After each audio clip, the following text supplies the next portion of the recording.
हाँ, तो नमस्कार, कैसे हैं आप सब लोग। और आज हम अपना नया टॉपिक शुरू करते हैं जिसका नाम उपलब्धि एवं उपचारात्मक परीक्षण। देख रहे हैं आप, उपलब्धि व उपचारात्मक परीक्षण अपने सिलेबस में अलग अलग दिए हुए हैं। एक जगह उपलब्धि परीक्षण दिया हुआ है, फिर एक दो बिंदु छोड़ के उसके अंदर उपचारात्मक परीक्षण दिया हुआ है। सबसे पहले हम इसकी पृष्ठभूमि से शुरुआत करते हैं, क्योंकि एक क्वेश्चन एक बार पीछे आया हुआ है, तो इसलिए थोड़ा सा हम बैक जाके देखते हैं। सबसे पहले तो हम कर लेते हैं बात कि परीक्षण क्या होता है। उपलब्धि और उपचारात्मक परीक्षण, ये इन चीज़ों पर बाद में करेंगे, पहले चीज़ परीक्षण करते हैं। सबसे पहले आपको बता दिए परीक्षण क्या होता है। परीक्षण का मतलब होता है टेस्ट। परीक्षण का सीधा मतलब क्या होता है? टेस्ट। तो जैसे मैंने आपको पहले भी बताया, कुछ ऐसे अंग्रेजी के शब्द होते हैं जो हिंदी में अच्छे से समझ में आते हैं, कुछ हिंदी के ऐसे शब्द जो इंग्लिश में अच्छे से समझ में आते हैं। तो परीक्षण नाम से पता चलता है परीक्षण क्या होता होगा। परीक्षा आयोजित करी जाती है या परीक्षा देने वाला लेने वाला, ऐसा कुछ नहीं। परीक्षण को आप ध्यान रखेंगे, टेस्ट, ठीक है। ये हो गया टेस्ट। टेस्ट कौन कौन से सिलेबस में हमारे? एक तो उपलब्धि टेस्ट है, एक उपचारात्मक टेस्ट है, ठीक है।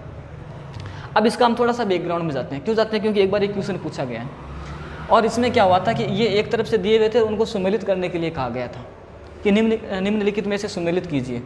तो उन्होंने ऐसा लिखा, रचना के आधार पर, प्रशासन के आधार पर, उपयोग के आधार पर, सामग्री के आधार पर।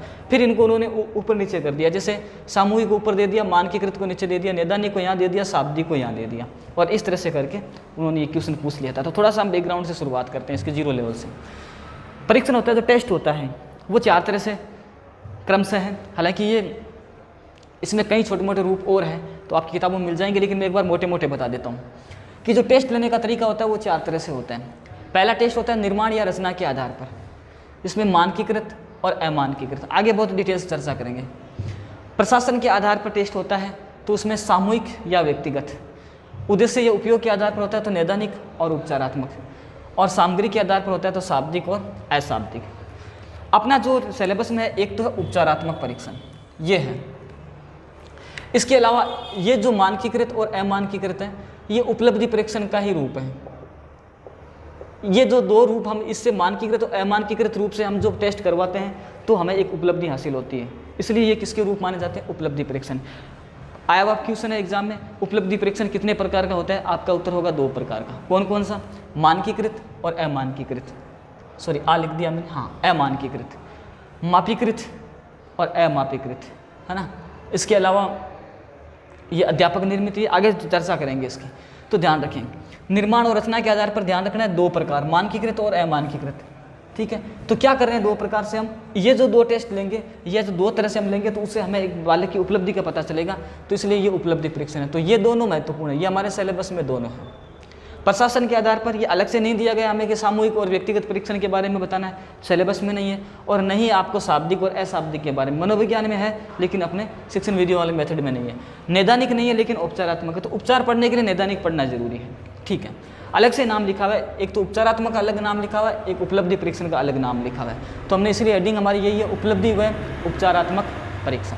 आई बात समझ में? देखो, जैसे शब्दों से पता चलता है, सामग्री जो शब्दों की सामग्री के लिए शब्दों का प्रयोग करते हैं तो वो शाब्दिक हो जाएगी। अशाब्दिक संकेतों से, ध्वनि चिन्हों से हम व्यक्त करते हैं तो अशाब्दिक हो जाएगी। ये हम पढ़ेंगे इन दोनों को। सामूहिक के मतलब ग्रुप के अंदर कोई टेस्ट लिया जाता है तो वो सामूहिक है, या किसी को पर्टिकुलर पर्सनल एक व्यक्ति को बुलाकर इंडिविजुअल बुलाया जाता है तो वो व्यक्तिगत है। इसके अलावा निर्माण और रचना के आधार पर जो दो रूप होते हैं, इनसे हमें क्या प्राप्ति होती है? उपलब्धि की प्राप्ति होती है। इसके अलावा भी कहीं अभिवर्ती भी मिलती है हमें, अभिरुचि का भी पता चलता है, कहीं बुद्धि लब्धि का भी पता चलता है, ज्ञान लब्धि का भी पता हमें चलता है। लेकिन हमारा टारगेट क्या है? उपलब्धि परीक्षण, ठीक। ये आप एक बार नोट कर लीजिए, फिर मैं इसको मिटा देता हूँ।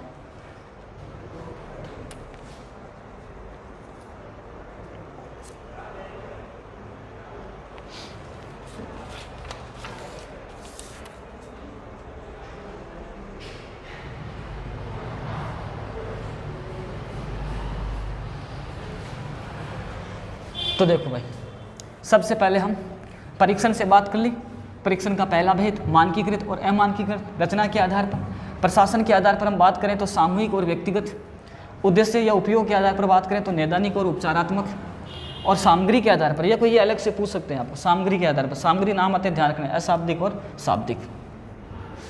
चलो अब हम समझ लेते हैं सबसे पहले उपलब्धि परीक्षण को।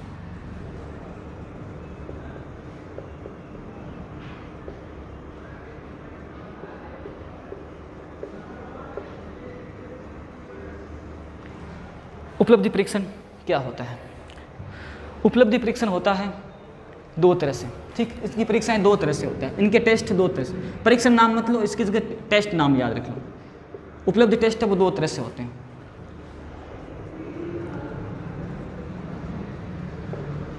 मानकीकृत, मापीकृत,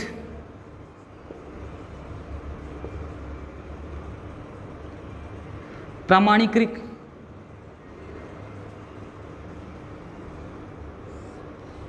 और दूसरा हो जाएगा अमानकीकृत।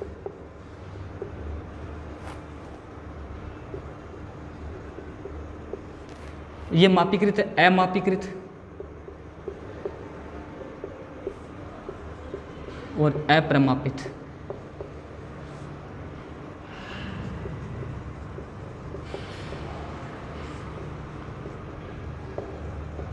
अध्यापक निर्मित, सारों के आगे परीक्षण लग जाएगा।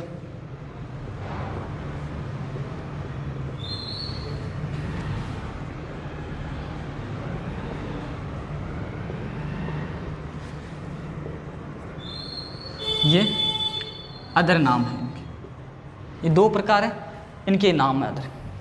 ये इस विषय में बोलने के लिए बहुत कुछ है, इतनी विषय सामग्री इस टॉपिक में जितनी बोले उतना ही कम है। एक बार इसको नोट करवा, फिर मैं समझाता हूँ इसको।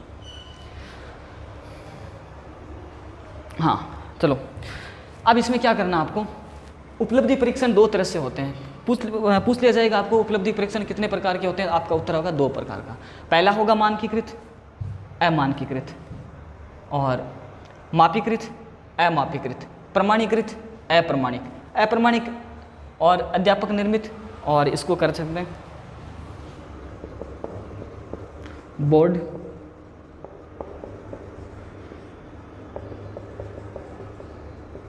या एजेंसी द्वारा निर्मित। अब सीधी सिंपल, यहाँ तो बिल्कुल बात सिंपल अभी आपकी समझ में आ जाएगी, थोड़ा आगे चलेंगे थोड़ा कठिनाई आएगी। क्या होता है कि परीक्षण दो तरह के होते हैं। एक तो क्या होता है कि क्लास टेस्ट होता है, क्लास के अंदर अध्यापक बच्चों का टेस्ट लेता है।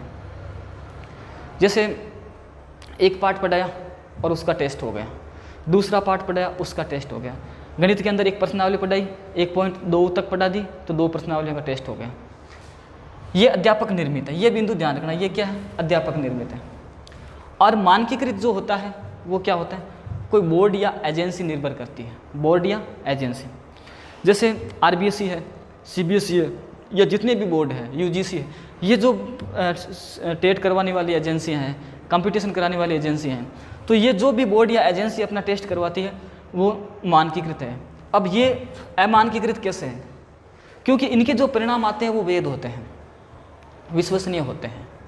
कारण यह है कि जैसे मान लीजिए 10वीं की बोर्ड का एग्ज़ाम है, तो 10वीं बोर्ड का एग्ज़ाम है तो वो मानकीकृत है, मापीकृत है, मानक रूप है उसका, उसको मापा हुआ है, उसको प्रमाणित किया हुआ है। इसका अर्थ क्या है कि 10वीं बोर्ड है या अर्धवार्षिक का पेपर आना है तो उसको बता दिया गया कि जैसे 10 पार्ट है, अर्धवार्षिक में 50% सिलेबस आएगा तो 5 पार्ट आएंगे। अध्यापक टेस्ट में एक स्कूल के अंदर एक जो टीचर है वो मान लीजिए एक प्रश्नावली 1.2 तक टेस्ट ले रहा है, 1.1 और 1.2। एक टीचर है वो 1.7 तक पढ़ा चुका है, 1.7 की ले रहा है। एक टीचर है वो 1.1 ही पढ़ा रहा है।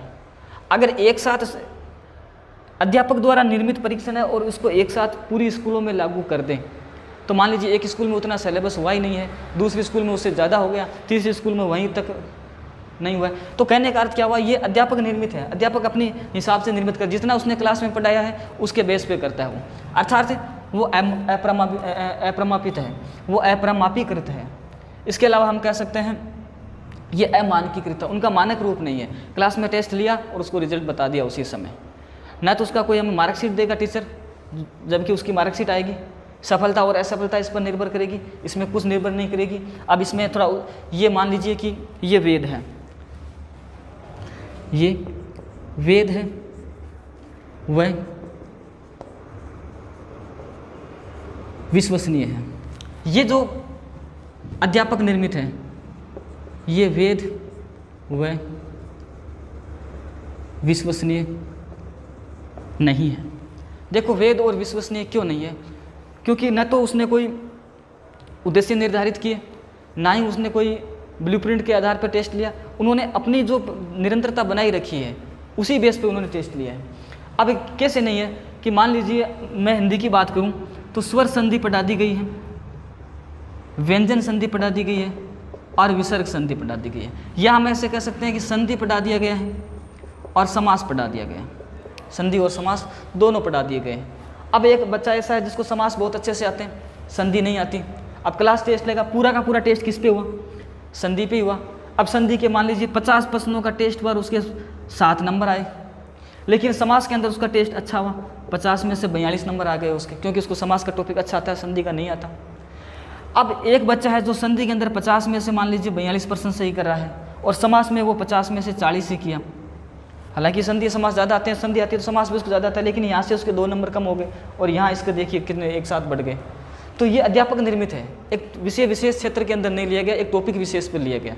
तो ध्यान रखें, उपलब्धि परीक्षण किसे कहते हैं कि एक सत्र समाप्ति के बाद, मानकीकृत परीक्षण किसे कहेंगे कि सत्र समाप्ति के बाद एक विशेष क्षेत्र में एक विद्यार्थी ने कितनी ज्ञान, कितना कौशल, कितना अवबोध, कितनी क्षमता उसने प्राप्त की है, उसका मूल्यांकन किया जाता है। लेकिन वैध और विश्वसनीय ये है, क्योंकि अब जब ये टेस्ट उन्होंने भिन्नता आ रही है, लेकिन इसमें नहीं आएगी, इसमें संधि, समास, प्रत्यय, उपसर्ग सब आएंगे। तो सब आएंगे तो उनका एवरेज करके वो लगभग सबके साथ में एक सा व्यवहार होगा। तो ध्यान रखिए, मानकीकृत जो है वो अध्यापक द्वारा निर्मित नहीं है, जो बोर्ड और एजेंसियां जो एग्जाम करवाती है, जो निर्मित करती है, वो हमेशा वैध और विश्वसनीय होते हैं। अध्यापक जो होता है वो अपनी दक्षता और अपनी कुशलता के आधार पर करता है। ध्यान रखें, तो ध्यान रखें। अब इसमें क्या होता है, यहाँ तक आप लिख सकते हैं, ये हमने उदाहरण के माध्यम से समझ लिया। अब ये हो गया उपलब्धि परीक्षण होता कैसे, एक बार इसको लिख लीजिए आप दोनों के अंदर। हाँ, एक और देख लेते हैं इसमें, इसका जो क्षेत्र होता है वो विस्तृत होता है और इसका जो क्षेत्र होता है वो सीमित होता है। यानी अब अध्यापक निर्मित करवाएगा तो वो कम से कम कितने, एक शहर में एक स्कूल में अध्यापक 50 बच्चों का टेस्ट लेगा, 4 स्कूलों को मिल जाएगा तो 200 बच्चों का टेस्ट लेगा। लेकिन ये एजेंसी और बोर्ड कराएगी, उसमें लाखों अभ्यर्थी आएंगे। तो ध्यान रखें, इसका क्षेत्र क्या है, विस्तृत है। एक बड़े भूभाग पर बड़ा परीक्षण होता है इसका, एक सीमित क्षेत्र पर सीमित विद्यार्थियों का क्या है टेस्ट लिया जाता है। तो इसका क्षेत्र किसका, मानकीकृत का क्षेत्र विस्तृत है और इसका क्षेत्र क्या है, बिल्कुल सीमित है। तो इसको आप लिखिए, इसके आगे बढ़ते हैं।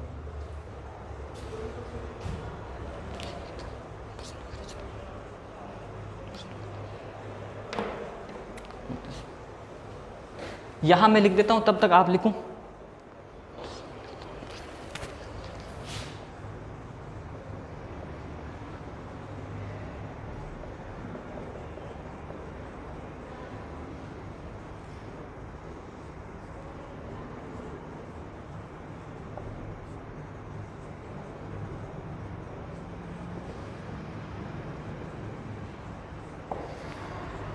प्रश्नों की रचना और मूल्यांकन।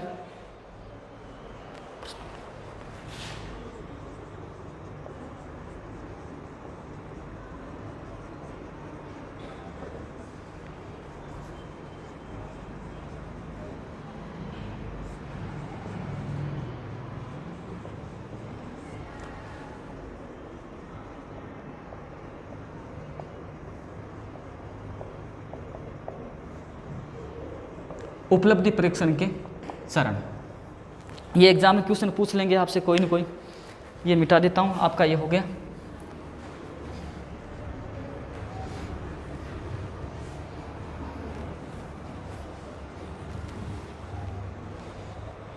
देखो, इसके अंदर मैंने आपको पहले बताया, इसके अंदर कहने के लिए बहुत कुछ है कि ऐसे होना चाहिए, क्लास में टेस्ट लेते समय ये होता है वो होता है। हमें मेन बिंदुओं पे चलना। अभी मैं कुछ आपको प्रश्न बताऊंगा।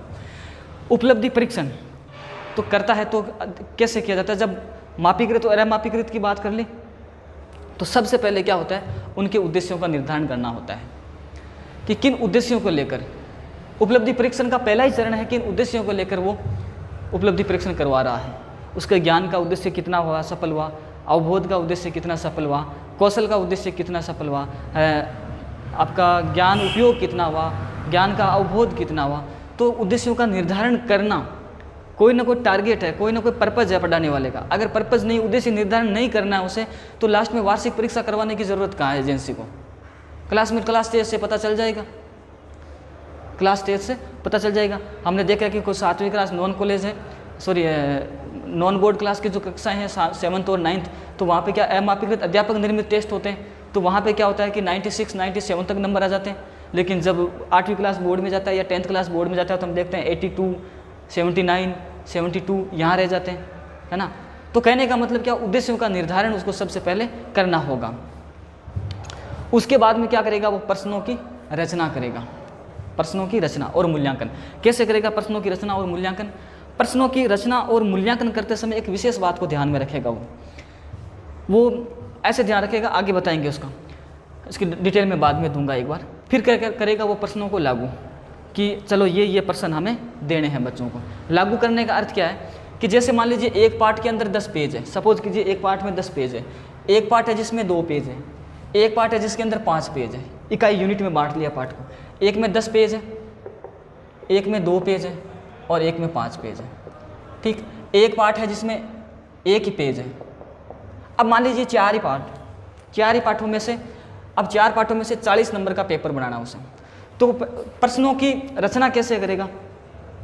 प्रश्नों की रचना ऐसे करेगा कि 40 में से अब हम 10 का है, 2 का है, हम टारगेट हम ये रखेंगे इसमें से 10 10 10 10 करेंगे, बराबर हिस्सों में बांटेंगे। वो पहले अपने बेस पे कर, अध्यापक निर्मित है, 10 10 10 10 करेंगे, अध्यापक निर्मित होगा तो वो भले ही पेज 10 पेज का है पार्ट, लेकिन प्रश्न वो उसमें से 10 ही देगा। यहाँ 2 पेज का पार्ट है लेकिन प्रश्न 2 पेज में से वो 10 बनाएगा, वो अपने बेस पर। जरूरी नहीं वो 10 को दे के यहाँ 20 भी दे सकता है और यहाँ 5 कर सकता है, यहाँ 5 कर सकता है, कोई ज़रूरी नहीं है।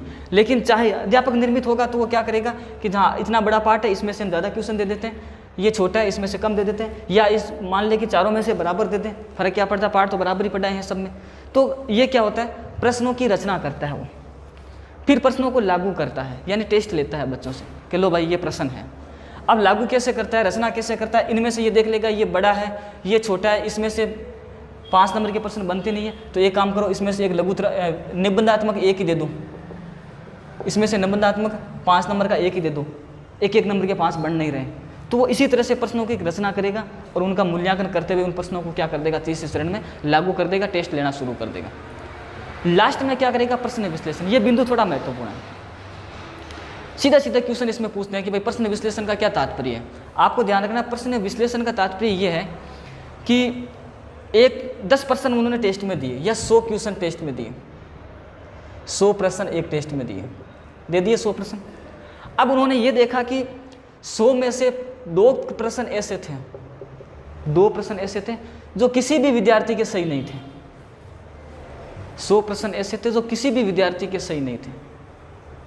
तो फिर उनके दिमाग में क्या आएगी ये बात कि हमारी क्लास में बहुत पढ़ने वाले प्रतिभाशाली बालक भी है, मंद बुद्धि के भी है, सामान्य औसत के भी है, लेकिन क्या कारण है कि इन 2 प्रश्नों को कोई भी सही नहीं कर पाया।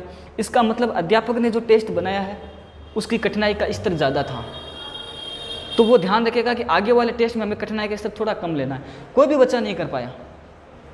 तो इसके अंदर अध्यापक क्या करेगा, प्रश्नों का विश्लेषण कर रहा है कि अरे इतने प्रश्न थे, इनमें से 2 तो कोई नहीं कर पाया, 20% या 50% ऐसे थे जो सभी विद्यार्थियों ने कर दिए। तो फिर उनके दिमाग में आएगा इनमें भी कुछ थोड़ा सा हम लेवल में दे सकते थे, ये थोड़े इजी हैं, इजी दे दिए। ध्यान रखना। तीसरी क्या करेगा वो कि 40% ऐसे थे जो बच्चों ने आधे किए, तो फिर उनके दिमाग में एक और आएगी, कहाँ आधे कर लिए आधे नहीं किए, इसका मतलब बच्चों को पढ़ने में कोई कठिनाई आ रही है। इन 50 में से कोई कठिनाई नहीं आई, इन 50 में तो ये तो सभी ने सही कर लिए। तो इसका मतलब इसके 2 अर्थ निकलते हैं। अगर 100 में से 50% सभी सही कर रहे हैं, इसका मतलब ये तो टीचर ने बहुत अच्छा पढ़ाया है, और अच्छा पढ़ाया तो सभी ने सही कर दिया, तो इसका मतलब तो यहाँ क्लास के अंदर कोई मंदबुद्धि बालक है ही नहीं, सभी प्रतिभाशाली है। और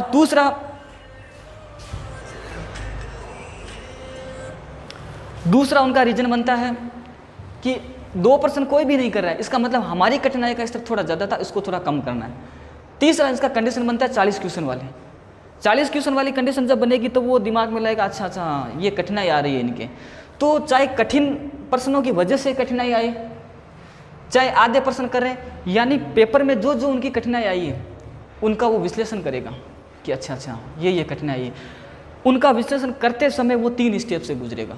ध्यान से सुनना, अब यहाँ से क्वेश्चन बनने शुरू हो जाते हैं। प्रश्नों का विश्लेषण करेगा। ध्यान रखें, उपलब्धि परीक्षण की शुरुआत कर रहे हैं हमने पहले उपलब्धि परीक्षण 2 प्रकार पढ़ लिए, मानकीकृत और अमानकीकृत।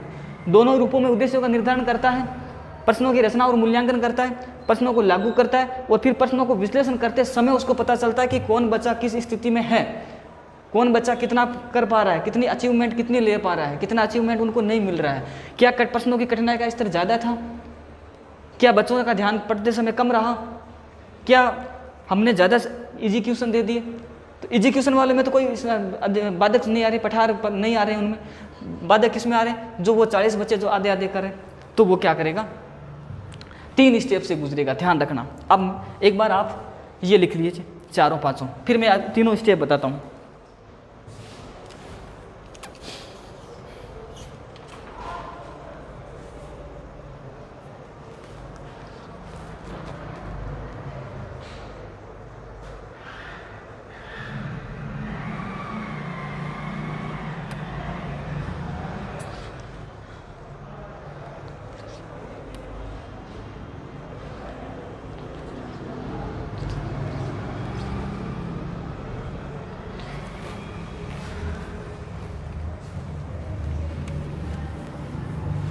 तो देखो भाई, हाँ एक बार ये मिटा देते हैं, चरण भी मिटा देते हैं।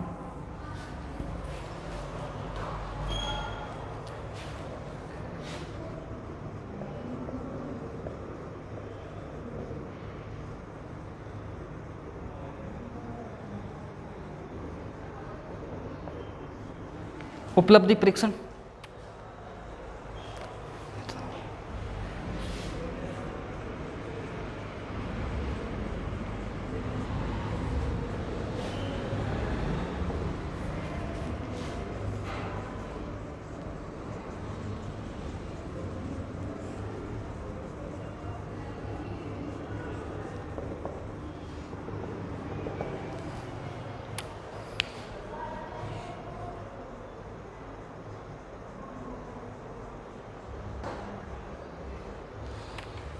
हाँ अभी मैं सीधा सीधा बताऊँ आपको।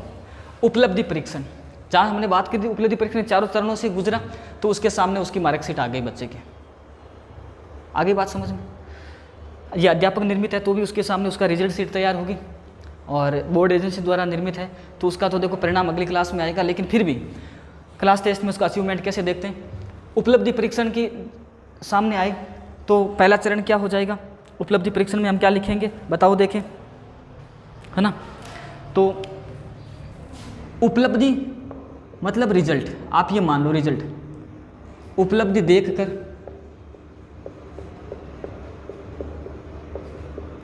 समस्यात्मक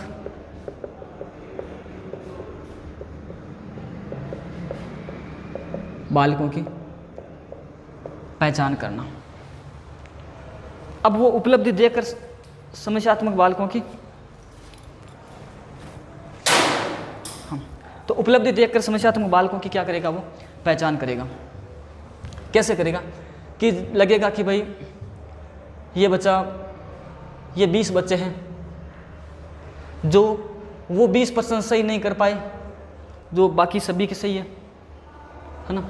जैसे मान लीजिए 50 बच्चे हैं, उनमें से 20 बच्चों ने वो प्रश्न सही नहीं किए जो बाकी के 50 बच्चों ने किए, तो उनको 20 बच्चों को क्या कर लिया, उन्होंने पहचान कर लिया कि हाँ ये 20 बच्चे वो हैं जो बाकी 30 बच्चे कर पा रहे हैं लेकिन ये 20 नहीं कर पा रहे हैं। अगर 20 के 20 नहीं कर पा रहे हैं वो एक अलग विषय बन जाता है, तो वो तो उपलब्धि परीक्षण नहीं, तो हमारा परीक्षण ही सही नहीं था।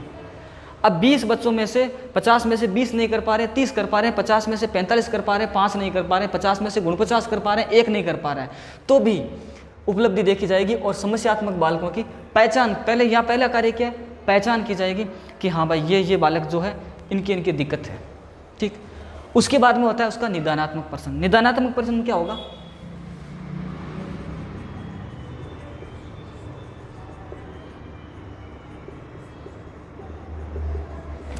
कारणों का पता लगाकर उपाय करना। अब क्या करेगा, जैसे ही पता चलेगा कि हाँ ये 20 बच्चे 20% नहीं कर पाए, या 5 बच्चे 50 में से 5 बच्चे हैं वो प्रश्न 45 के बराबर नहीं कर पाए, तो उन 5 बच्चों के कारणों का पता लगाएंगे कि क्या कारण था, उनका निदान करेंगे। ध्यान रखना, निदान का मतलब क्या होगा, उनके कारणों का पता लगाएंगे। अच्छा क्या कारण है कि ये 5 नहीं कर पा रहे हैं। जब उनको ये कारण पता चल जाएगा कि अच्छा समझाने में गलत समझ गए, इन्होंने गलत तरीके से ले लिया, हमने जो समझाया था वो समझ नहीं पाए, तो उनके लिए क्या करेंगे, उपचारात्मक शिक्षण होगा। ध्यान रखना, ये परीक्षण है, टेस्ट, उपलब्धि देकर, ये भी क्या है, परीक्षण है, लेकिन ये क्या है, शिक्षण है। 2 परीक्षण है, 1 शिक्षण है। अब ये बताएंगे, बहुत काम की चीज़ है। कारणों का पता लगा लिया, अब वो उपाय देख रहे हैं कि अब क्या किया जाए। तो उनको क्या किया जाए कि 5 बच्चे नहीं कर पा रहे हैं तो इन 5 बच्चों को वापस पढ़ाया जाए, पुनः शिक्षण करवाया जाए इन्हें। ध्यान रखें, उन 5 बच्चों को पुनः शिक्षण करवाया जाए। तो इसमें होगा आपका समस्यात्मक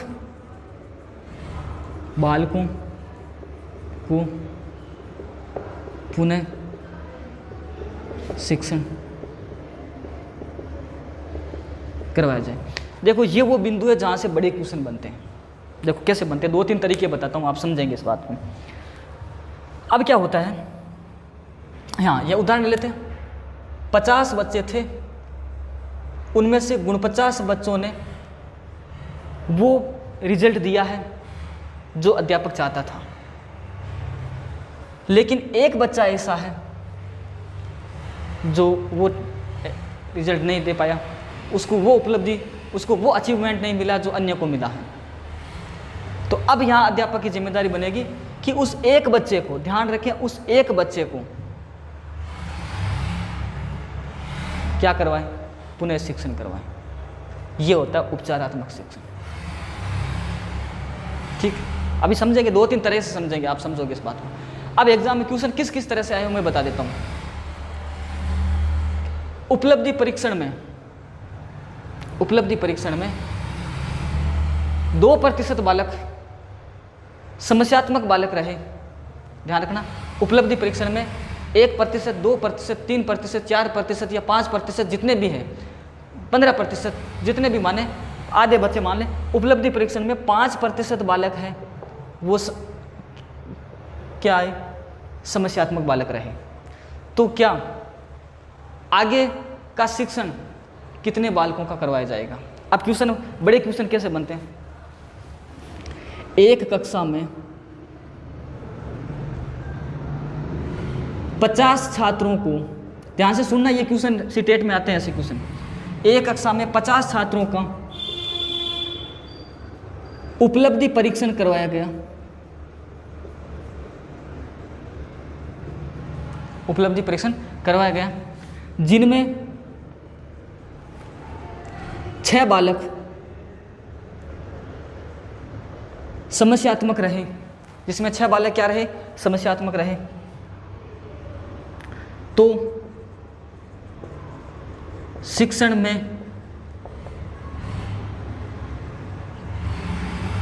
तो उपचारात्मक शिक्षण में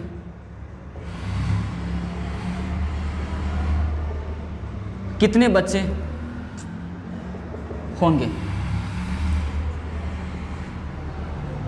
सभी,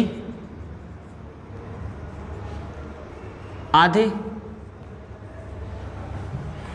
6 या 44। एक कक्षा में 50 छात्रों को उपलब्धि परीक्षण करवाया जाता है, जिसमें से 6 बालक क्या रहे, समस्यात्मक रहे। तो उपचारात्मक शिक्षण में कितने बच्चे होंगे, या आगे के उपचारात्मक शिक्षण नाम ना दे तो शिक्षण में, आगे के शिक्षण में कितने बच्चे होंगे। ध्यान रखना, तो आगे के शिक्षण में 6 ही बच्चे होंगे। एक तरीका ये, ध्यान से सुनना, मैं क्वेश्चन बोल रहा हूँ, पढ़ा नहीं रहा हूँ। तो एक क्वेश्चन में, सॉरी, एक शिक्षण में बाकी कितने बच्चे रहेंगे, आगे के शिक्षण में 6 बच्चे रहेंगे। एक दूसरा तरीका, उपलब्धि परीक्षण के बाद में आधे से ज़्यादा बच्चे, उपलब्धि परीक्षण के बाद में आधे बच्चे समस्यात्मक रहे। सुनना मेरी बात को, उपलब्धि परीक्षण में आधे बच्चे समस्यात्मक रहे तो उपचारात्मक परीक्षण में सभी बालकों को पुनः शिक्षण करवाया जा सकता है। हाँ, नहीं, कभी कभी, कभी नहीं, ये सत्य है। करवाया जा सकता है लेकिन नहीं करवाया जा सकता, दोनों को करवाया जा सकता है। निदानात्मक में सभी को करवाया जा सकता है। किसी भी तरह से क्वेश्चन जब बड़े बनते हैं तो वो लैंग्वेज रहती है। ध्यान रखें कि अगर 50 में से मान लीजिए कि 40 बच्चे समस्यात्मक रहे, 40 में से 0/0 नंबर आए, 10 के अच्छे परफॉर्मेंस हुई है, तो ध्यान रखेंगे जब पुनः शिक्षण, उपचारात्मक शिक्षण करवाएगा तो फिर इन 40 को नहीं बिठाएगा क्लास के अंदर, सॉरी इन 50 में से 40 को बिठाएगा, लेकिन जो 10 जिन्होंने जो उपलब्धि हासिल कर ली उनको उस क्लास में दोबारा नहीं बिठाया जाता है। हमारी अमूमन हमारे स्कूलों में ऐसा होता है, हमारी साइकोलॉजी ऐसे रहती है कि हाँ ठीक है, कोई पर्सन समझ में नहीं आया कि सर, आधे बच्चे बोलते हैं हाँ सर समझ में आ गया, आधे बच्चे बोलते हैं नहीं सर नहीं समझ में आया, तो गणित वाले मास्टर साहब कहते हैं रुको एक काम करते हो, सभी देख लो, दोबारा देखो, वापस करवाते हैं इस क्वेश्चन को। बाकी जिस बच्चों को आ रहे हैं वो या तो उनकी मजाक उड़ाएंगे, या हंसेंगे, या लिखने में लग जाएंगे, या दूसरे काम में लग जाएंगे, वो उनकी शिक्षा को बाधित करेंगे, न कि उनका सहयोग करेंगे। तो ध्यान रखें, दोनों तरह से क्वेश्चन आ सकते हैं। जितने समस्यात्मक बालक बच्चे हैं उनका पुनः शिक्षण कब करवाया जाएगा? उपचारात्मक शिक्षण में। और जिन्होंने उपलब्धि हासिल कर ली है उन्हें पुनः शिक्षण में किसी भी कंडीशंस में नहीं बिठाया जाएगा। अब ये प्रश्न आपको पूछने वाला किसी भी तरह से पूछे, ध्यान से सुने।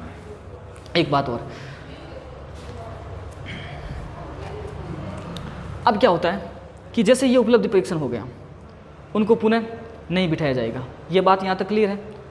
अब मान लीजिए एक उदाहरण ले लेते हैं, उदाहरण से अच्छे समझेंगे कि एक घर में कोरोना से ले लेते हैं, 10 लोगों को कोरोना हो गया था। उपलब्धि देख ली हमने, उसकी उपलब्धि देख ली कि हाँ इस घर में 10 बच्चे क्या है कोरोना, 10 लोग हैं कोरोना संक्रमित हैं। फिर हमने कारणों का पता लगाया, तो कारणों का पता लगाया ये मास्क का प्रयोग नहीं करते हैं, या ये 2 गज की दूरी नहीं रख रहे थे, या बार बार बाहर निकल रहे थे। तो हमें कारणों का पता लगाया कि इस वजह से ये 10 बच्चे क्या है कोरोना संक्रमित हुए हैं, या 10 लोग कोरोना संक्रमित हुए हैं। उस परिवार में 20 लोग थे, 10 बच्चे क्या हो गए, 10 लोग क्या हो गए कोरोना संक्रमित हो गए। अब क्या करेंगे, उपचारात्मक शिक्षण में क्या करेंगे कि जो लोग कोरोना संक्रमित हैं उनको आइसोलेट करेंगे, उनको क्या करेंगे, मास्क का, उनको जो जितने भी कड़वा द्रव्य वगैरह पिलाते थे, काढ़ा वगैरह पिलाते थे, उनके लिए वो चीज़ें लागू करेंगे।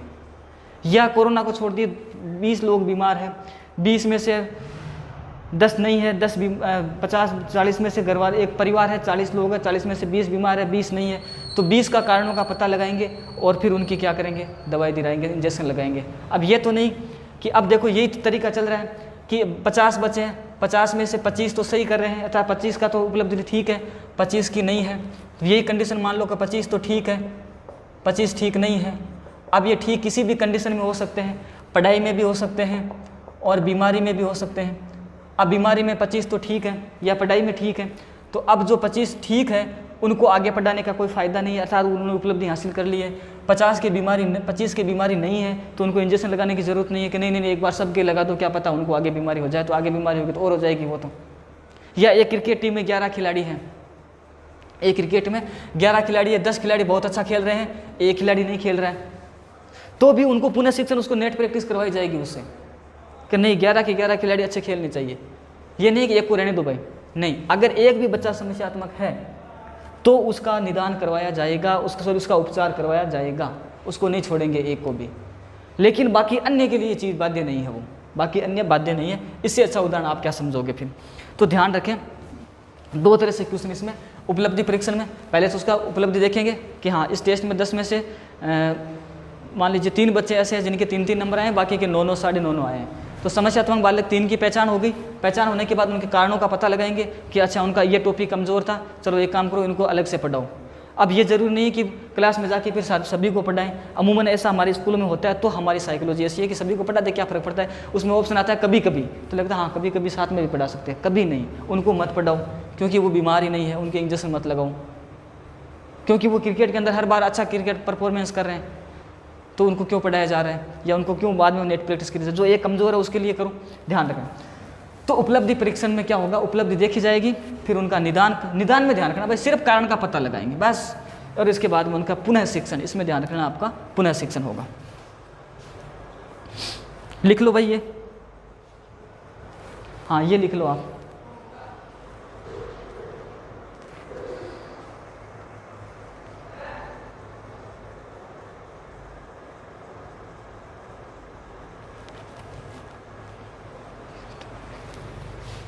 हाँ, अब इसके बाद में एक है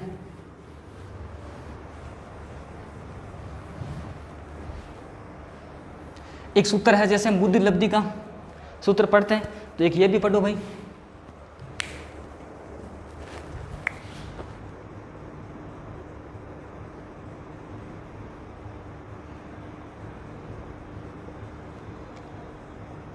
IQ,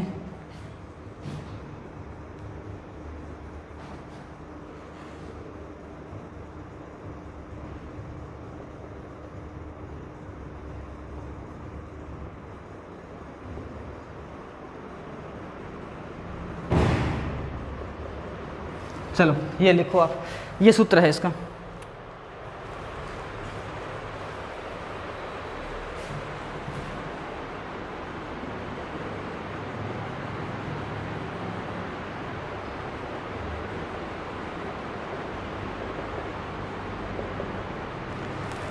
अगर आपको ज्ञान लब्धि निकालनी है किसी की तो उसकी ज्ञान आयु है ना, knowledge age mental age multiply so, जैसे हम वास्तविक आयु बटा मानसिक आयु निकाल के बुद्धि लब्धि का सूत्र निकालते हैं, उसी तरह से ज्ञान लब्धि का सूत्र, उपलब्धि परीक्षण का भी ये सूत्र है। कोई पूछ ले कि भाई ज्ञान लब्धि या उपलब्धि का सूत्र क्या होगा, तो ध्यान रखें ज्ञान आयु EA, ये याद रखना, क्योंकि यहाँ ज्ञान की जगह कोई दूसरा शब्द उनको मिल जाता है। तो आप इंग्लिश ट्रांसलेट वाला क्वेश्चन देख लेना, जहाँ EA की फुल फॉर्म दी हुई है उसके अपॉन MA इंटू 100, ये याद है। ये सूत्र लिख लो एक उपलब्धि परीक्षण निकालने का।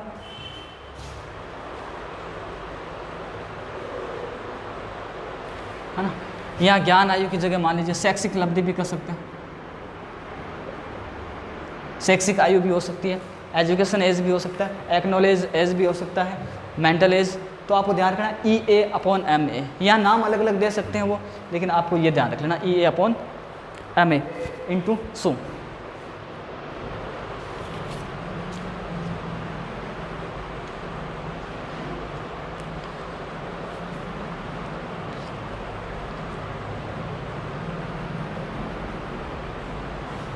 टाइम क्या हुआ, एक बार टाइम देख लेते हैं।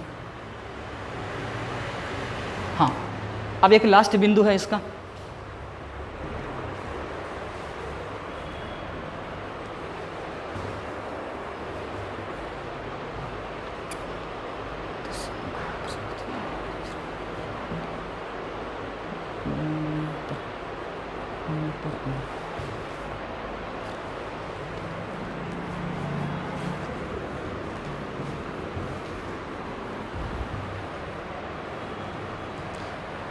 हाँ भाई एक मैं थोड़ा आपको बताना भूल गया, पीछे आपको जैसे 3 लिखे थे ना, वापस बता देता हूँ।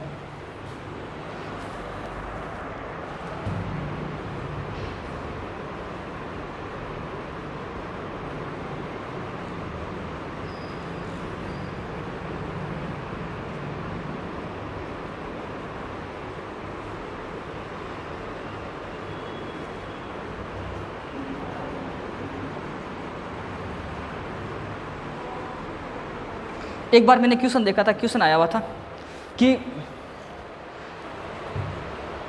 उपलब्धि निर्माण के चरण, या हम क्या कह सकते हैं कि भाई इनका चरण, पहले उपलब्धि परीक्षण होगा, उसके बाद में निदानात्मक परीक्षण होगा, उसके बाद में उपचारात्मक, इनका क्रम यही रहेगा। पहले उसका अचीवमेंट का पता लगाएंगे, उसका रिजल्ट देखेंगे, परिणाम होगा, फिर उसमें जो असफलता उसके कारणों की खोज, और लास्ट के अंदर उसको पुनः शिक्षण। तो इनका क्रम ध्यान रखना, उपलब्धि परीक्षण, निदानात्मक और उसके बाद में उपचारात्मक, निदानात्मक के बाद में उपचारात्मक। ध्यान रखने, पहले उपचारात्मक परीक्षण उसके बाद निदानात्मक परीक्षण किया जाता है? नहीं। पहले उपलब्धि परीक्षण बाद में उपचारात्मक परीक्षण? नहीं। पहले निदानात्मक परीक्षण बाद में उपलब्धि परीक्षण? नहीं। इनका क्रम ध्यान में रखना, विशेष रूप से 2-2 के क्रम दे देते हैं। निम्नलिखित में से परीक्षण के बारे में कौन सा कथन सही है या नहीं है, या उपलब्धि परीक्षण के बारे में कौन सा कथन सही है। निदानात्मक परीक्षण के बाद उपचारात्मक परीक्षण किया जाता है, उपचारात्मक परीक्षण के बाद में निदानात्मक परीक्षण किया जाता है, निदानात्मक उपचारात्मक दोनों साथ साथ करते हैं, या निदानात्मक होने के काफ़ी दिनों बाद में उपचारात्मक? ऐसा नहीं। ध्यान रखें, पहले निदानात्मक परीक्षण होगा और उसके बाद में उपचारात्मक शिक्षण होगा।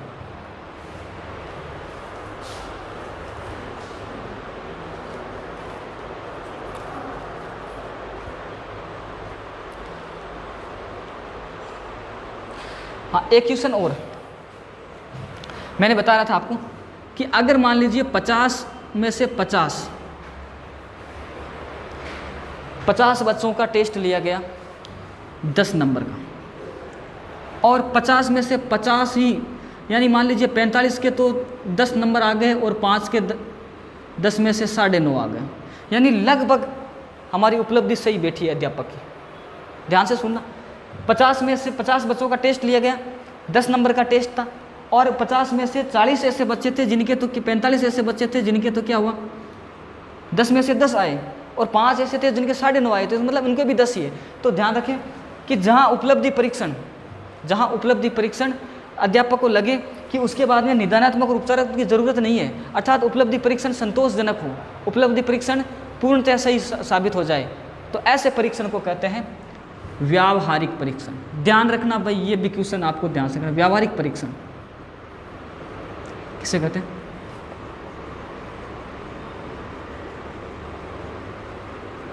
जब अधिगम लगभग 100% हो, जब अध्यापक को लगे कि नहीं एक भी बच्चा कमज़ोर नहीं है, हमारा अधिगम लगभग 100% है, लगभग, तो वहाँ ऐसे अधिगम को कहते हैं व्यावहारिक परीक्षण। व्यावहारिक परीक्षण इसलिए कहते हैं कि उसके बाद में आपको निदानात्मक और उपचारात्मक शिक्षण नहीं किया जाता है। तो क्वेश्चन को उल्टा भी याद कर लो कि जहाँ निदानात्मक और उपचारात्मक शिक्षण की जरूरत नहीं पड़ती है, ऐसे परीक्षण को क्या कहते हैं? तो ध्यान रखें, ऐसे परीक्षण को व्यावहारिक परीक्षण कहते हैं, क्योंकि इसके अंदर जो परिणाम है वो लगभग 100% के आसपास रहता है। नोट करो ये चीज़ भी।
हाँ, ये आपने लिख लिया।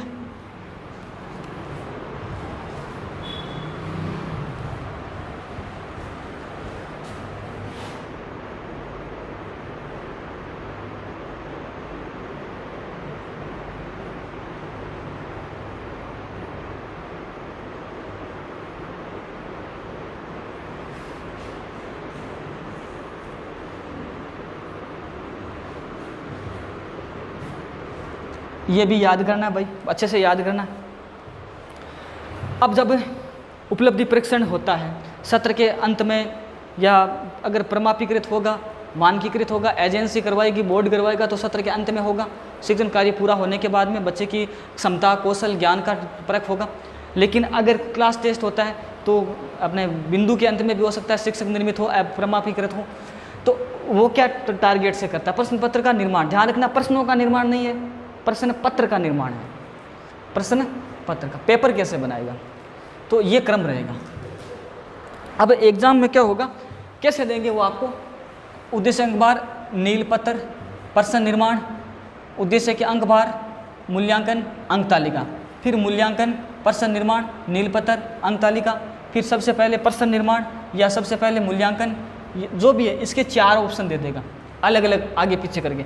नीचे कहेगा सुमेलित कीजिए या सही है, तो फिर इसमें दे देगा 5 2 1 4 4 3 2 1 1 2 3 4 5, इस तरह से बुक आपको उत्तर देगा। एक बार एक क्वेश्चन आया हुआ है। तो ध्यान रखें, प्रश्न पत्र निर्माण के 5 चरण होते हैं।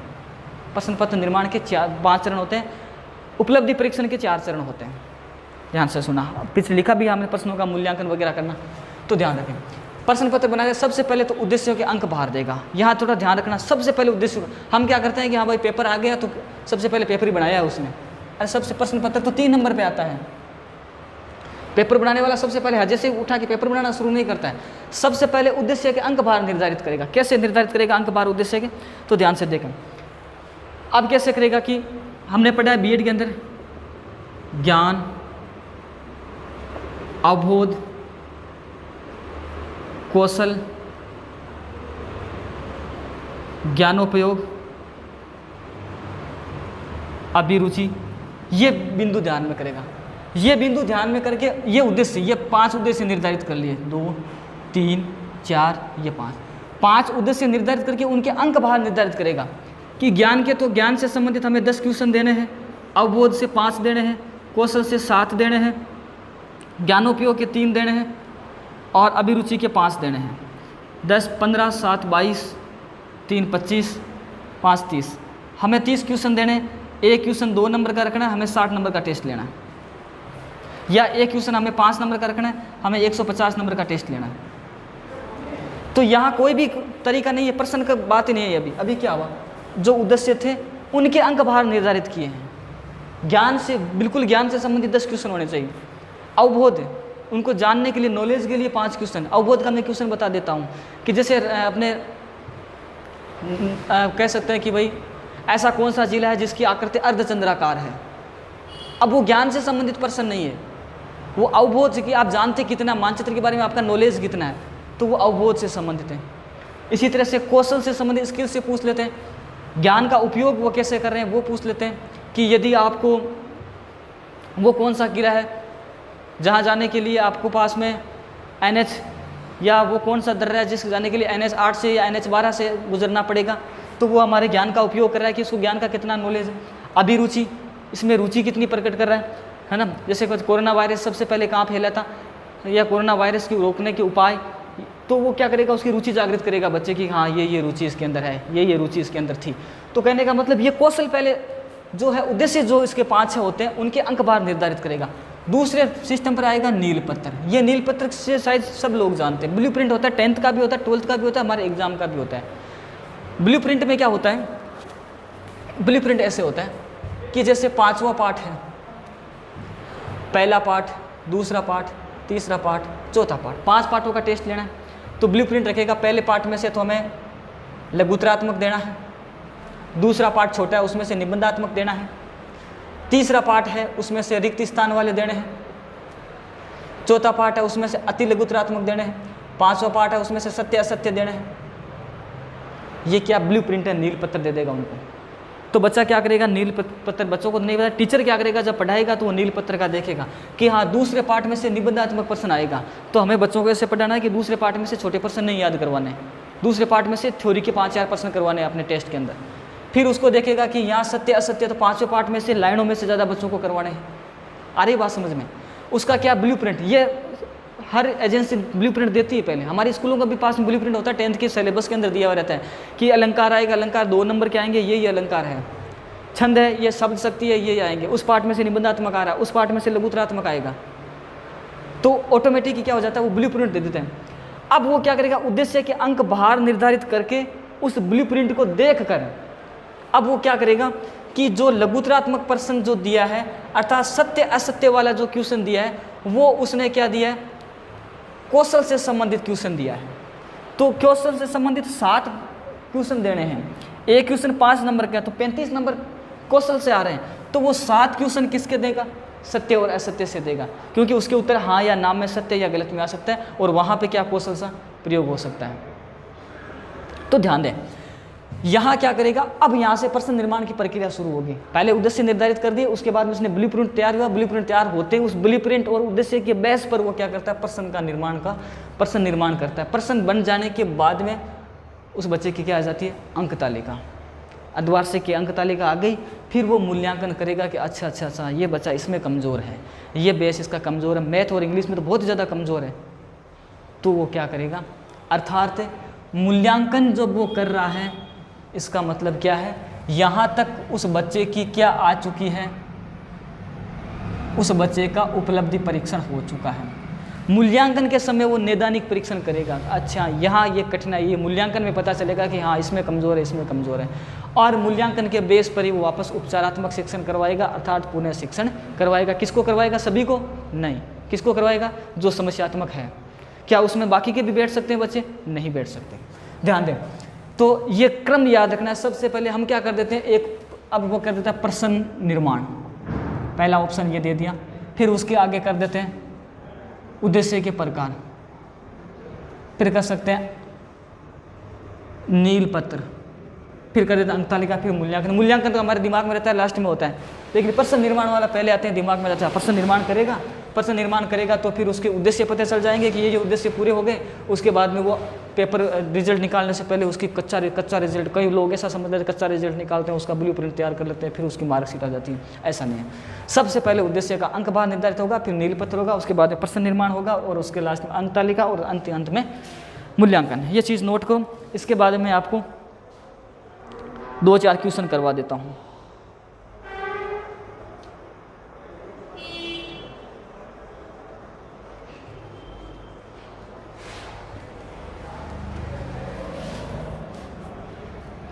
आप लिखो।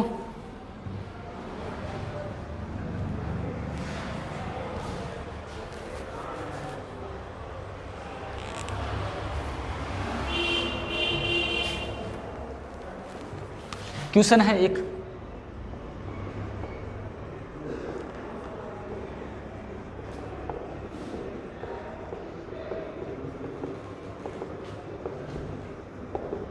उपलब्धि परीक्षण में यदि किसी भी प्रकार की कठिनाई न हो तो वह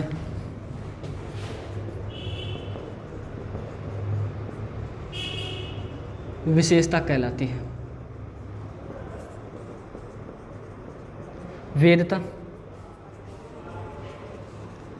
विश्वसनीयता,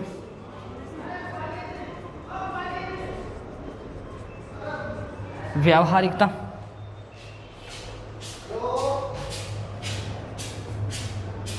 और व्यापकता। समझ लो, ये मैंने अच्छे से बताया कि उपलब्धि परीक्षण में यदि किसी भी प्रकार की कठिनाई ना हो, 50 बच्चे हैं, 50 के 50 के 10 में से 10 नंबर आ रहे हैं, इसका मतलब ये नहीं कि वो वेद है। हो सकता है टीचर ने क्वेश्चन बहुत आसान दे दिए हो, विश्वसनीय भी नहीं हो सकता, क्वेश्चन आसान भी दे सकते हैं, लेकिन ये व्यवहारिक क्वेश्चन थे, वो नॉर्मल क्वेश्चन थे, व्यवहारिकता थी। हो सकता है ज़्यादा कठिनाई ना हो उसमें, तो इसका उत्तर क्या होगा? व्यवहारिकता होगा। एक क्वेश्चन और करवा देता हूँ।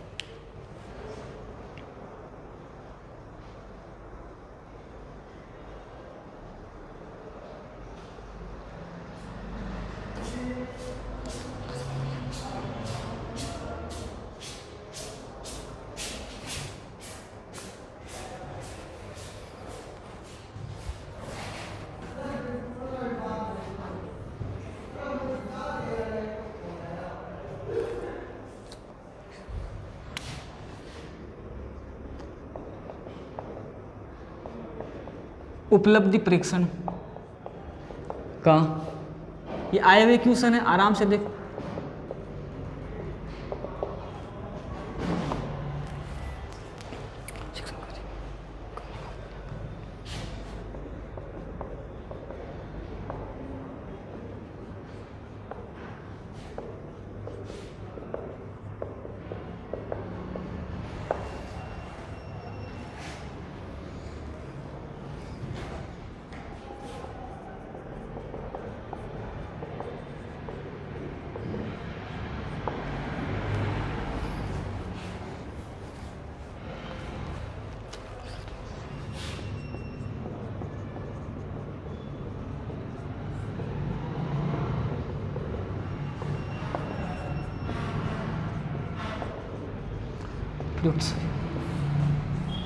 देख, एक थोड़ा ध्यान रखना, हम क्या होता है कभी कभार जब उपयुक्त सभी दिख जाता है तो उसको कर देते हैं, और होता भी है। देखो इसमें कोई बड़ी बात नहीं, और बहुत बार ऐसा क्वेश्चन सही भी होता है। लेकिन एक चीज़ निकालना, आप कभी भी जब आप मॉडल पेपर हल करते हो और उसमें कभी ऐसा लगे कि भाई इसके अंदर उपयुक्त सभी कर दिया लेकिन वो तो तीसरा वाला दूसरा वाला सही हुआ, तो उसमें एक रीज़न मिलेगा आपको, ये नाम मिलेगा आपको, मुख्य उपलब्धि परीक्षण का मुख्य उपयोग है। उपयोग तो मतलब सभी में हो गया। अब इसका मतलब इनडायरेक्ट ले लो, अगर मुख्य नहीं है उपलब्धि परीक्षण का उपयोग तो फिर सभी में है, लेकिन मुख्य उपयोग ध्यान रखें, शिक्षण कार्य में कमी का मूल्यांकन। ध्यान से सुनना, हमने पढ़ा था उपलब्धि परीक्षण नैदानिक परीक्षण, उपचारात्मक शिक्षण। देखो मैंने बताया ना, ये 3 बिंदु महत्वपूर्ण है। उपलब्धि परीक्षण का मुख्य प्रयोग है, अगर मुख्य नहीं सामान्य है तो फिर ये उपलब्धि परीक्षण में आ गया पूरा सब कुछ। अब मुख्य पूछ लिया, शिक्षण कार्य में कमी का मूल्यांकन करना, ये इसमें है, कारणों का पता लगाना, कमी का पता लगाना नैदानिक है, तो फिर इसमें ये तो नैदानिक में आ गया। उपचारात्मक शिक्षण में, तो उपचारात्मक शिक्षण में तो बाद में पहुंचेंगे जब नैदानिक मामला क्रॉस होगा, सीधा हम उपलब्धि परीक्षण से डायरेक्ट हम उपचारात्मक परीक्षण नहीं जा सकते। मैंने बताया इनका क्रम रहेगा, उपलब्धि परीक्षण के जस्ट बाद में उपचारात्मक परीक्षण किया जाता है, नहीं किया जाता। उपलब्धि परीक्षण के जस्ट बाद में नैदानिक ही होगा, क्योंकि कारणों का पता लगाए पहले आप कैसे बच्चे को डिवाइड कर दोगे कि ये कमज़ोर है, ये होशियार है। ध्यान से सुने, उपचारात्मक शिक्षण में नहीं होगा तो इसके बाद में नैदानिक हो सकता है। यहाँ देखो उपलब्धि परीक्षण का मतलब क्या है, छात्रों का मूल्यांकन ही करना है। उपलब्धि परीक्षण क्या करती है, छात्रों का रिजल्ट ही देती है। छात्रों का मूल्यांकन करते हैं कि ये कैसा उन्होंने परफॉर्मेंस अच्छा किया या बुरा किया, कितनों ने अच्छा किया, कितनों ने बुरा किया। जो अच्छा किया उनको छोड़ दिया वहीं पे, जिनका परफॉर्मेंस अच्छा नहीं रहा उनका हम नैदानिक स्तर पर लाए, उनके कारणों का पता लगाया और उसके बाद में उपचारात्मक आकर हमने उसको पुनः शिक्षण करवाया।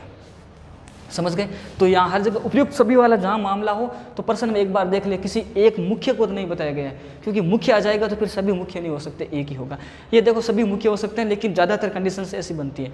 तो उपलब्धि परीक्षण का मुख्य उपयोग, अगर मुख्य हटा दूँ ना तो फिर उपयोग सभी है इसमें। मुख्य आते ही इसका उत्तर क्या हो जाएगा, छात्रों का मूल्यांकन। तो भाई आज अपना उपचारात्मक शिक्षण और क्या नाम बोलते हैं उसको, उपलब्धि परीक्षण, ये अपना टॉपिक समाप्त हुआ और उम्मीद करता हूँ अच्छे से समझ में आया होगा। और आज इस टॉपिक को आप अपनी बुक में ज़रूर पढ़ें। किताब में पढ़ोगे तो चुंबक को जब रेत में रगड़ते हैं तो उसके साथ में लोहे के कण और चिपक जाते हैं। तो अब मैंने जो चुंबक दी है इसको आप किताबों में रगड़िए तो कई ज्ञान के जो कण हैं वो और इसके साथ में चिपकेंगे। धन्यवाद।